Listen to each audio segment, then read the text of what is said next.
Thierry Attard, vous êtes le président d'EnviroPlus. Vous venez de participer au premier chantier zéro carbone. Probablement premier chantier, certainement en tout cas premier chantier français, mais probablement premier chantier européen. Qu'est-ce que ça veut dire un chantier zéro carbone? Alors, je vous remercie Madame Horneman de me poser cette question. Le premier chantier zéro carbone, avant de vous expliquer ce que c'est, de quoi il en tourne, je vais juste déjà vous préciser que c'est un chantier qui a été réalisé à 200 mètres d'ici. Donc vous sortez de la galerie des solutions, à gauche, vous voyez les hangars. Il y a 5 hangars qui s'appellent les hangars Lossier, qui ont été rénovés donc par une société qui s'appelle Carmine, pour le compte d'ADP, Aéroport de Paris. Le chantier zéro carbone, qu'est-ce que c'est? C'est un chantier qui au départ était un chantier prévu être le plus vertueux possible. Donc via une association qui s'appelle RQE, qui est basée donc à Blanc-Ménil à côté, dont je fais partie, nous avons réfléchi, en l'état actuel de nos connaissances, comment nous pouvions essayer de comprimer au maximum les impacts de chacun dans une approche filière et pas seulement dans une approche application. Puisque pour appliquer, un peintre a besoin d'échafauder, a besoin d'avoir de la matière, donc la peinture, a besoin d'avoir de la sécurité, le bureau de contrôle, entre autres, et d'amener des solutions. Et ces chantiers se prêtaient particulièrement à cette action, dans le sens où nous sommes sur des bâtiments classés. Il faut savoir que le premier aérogare a accueilli l'avion de Lindbergh en 1920. Donc le périmètre de jeu ou la marge de manœuvre sont extrêmement nuls. Extrêmement nuls. On ne peut pas faire ce que l'on veut. Il y a des données d'entrée qui sont définies, des règles du jeu. Mais à partir de là, l'objectif en fait des industriels de bonne volonté, puisque ce ne sont que des acteurs économiques, a été d'essayer de comprimer au maximum l'impact de chacun, trouver des solutions. Je vais vous donner quelques cas précis pour comprendre. L'industriel qui fabrique la peinture, au lieu de faire des seaux de peinture de 20 kg, a fabriqué des emballages spécifiques en carton recyclable avec des poches de 200 kg qui ont été livrés directement de l'usine sur le chantier. Exemple numéro 1, le phasage des travaux. Les hangars font 60 mètres par 60 mètres. L'échafaudage. Plutôt que d'échafauder l'intégralité, nous avons phasé le chantier avec le bureau de contrôle, puisque systématiquement, dès que vous déplacez un échafaudage, il faut qu'il soit contrôlé, validé par l'organisme de sécurité. Ça a été fait comme ça. Les bases vies, donc le repli pour les compagnons de chantier, a été d'amener des structures qualitatives dans lesquelles il y avait la cuisine, il y avait les douches, il y avait les sanitaires, et puis il y avait un bungalow. Et sur ce bungalow, il y avait un panneau solaire. Et la valeur ajoutée d'EnviroPlus a été de concevoir une station spécifique qui puisse être installée dans ce bungalow, alimentée par le panneau solaire, donc sans aucune source d'énergie installée, et puis de pouvoir faire bénéficier à l'entreprise d'une autre technologie qui est de ne pas générer de rejet liquide dans le cadre de nettoyage d'outils d'application manuelle et mécanisés. Je vais vous poser la question sur EnviroPlus pour qu'on puisse couper. J'ai juste fait le break, voilà. EnviroPlus est une société qui a conçu une machine qui permet de nettoyer les pinceaux, les rouleaux de peinture. Mais d'abord, quelles sont les caractéristiques de ces peintures, de ces rouleaux et de votre machine?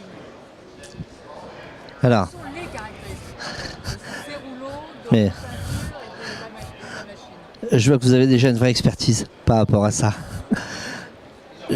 Donc je vais rebondir. Effectivement, alors, je vais juste faire un petit parallèle. Nous sommes ici à la COP 21. Dans la mémoire des gens, il y a quelques COP comme ça qui ont été parlantes. Certaines dont on a retenu du négatif. Copenhague par exemple, qui était un flop. Et puis il y en a une autre, en tête des gens, qui est Kyoto. Dont le protocole de Kyoto. Le protocole de Kyoto, c'était légiféré, ça s'est traduit, a posteriori, par une réglementation sur les émissions de CEV, composés organiques volatiles, puisqu'on a constaté qu'on faisait des trous dans la couche d'ozone. Début du réchauffement climatique. On a légiféré. Du coup, il s'est passé une chose, c'est que les fabricants de peinture, on va revenir aux peintures dans un premier temps, ont conçu des nouvelles formulations qui puissent continuer d'être mises sur le marché. Donc des peintures bas COV, 0 COV, Écolabel, NF Environnement, A+, j'en passe et des meilleurs. Et ils ont associé, pour pouvoir appliquer ces peintures en garantissant le résultat, des nouveaux matériels d'application. Des rouleaux type polyamide texturé, type microfibre. La microfibre, tout le monde connaît ça à la maison aujourd'hui, c'est une capacité d'absorption et de restitution importante. C'est un vrai problème pour la peinture. Pourquoi ? On est passé d'une consommation d'eau pour laver un rouleau de peinture en phase aqueuse, puisque maintenant toutes les résines sont en phase aqueuse, qui était de 10 à 15 litres d'eau, à 40 à 50 litres d'eau.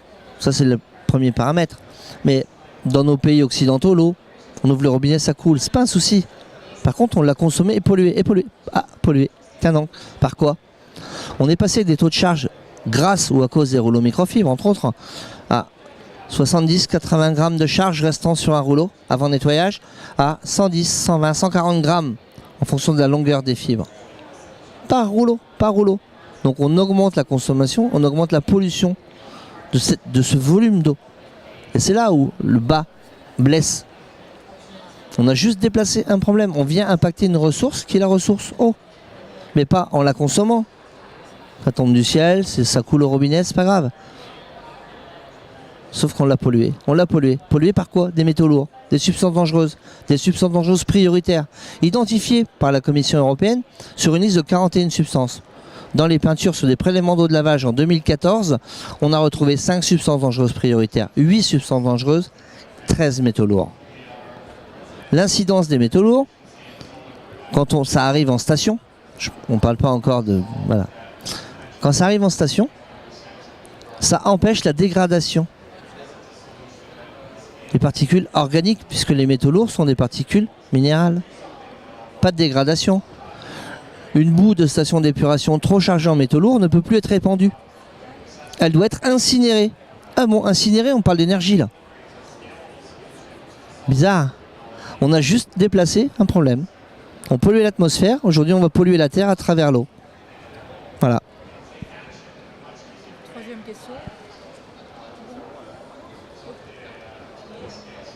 La question que je vais vous poser tourne autour des énergies renouvelables de la mer. Comme vous le savez, c'est de la veille internationale autour du développement de la filière des ENR, qui comprend bien évidemment le génie civil, le maritime,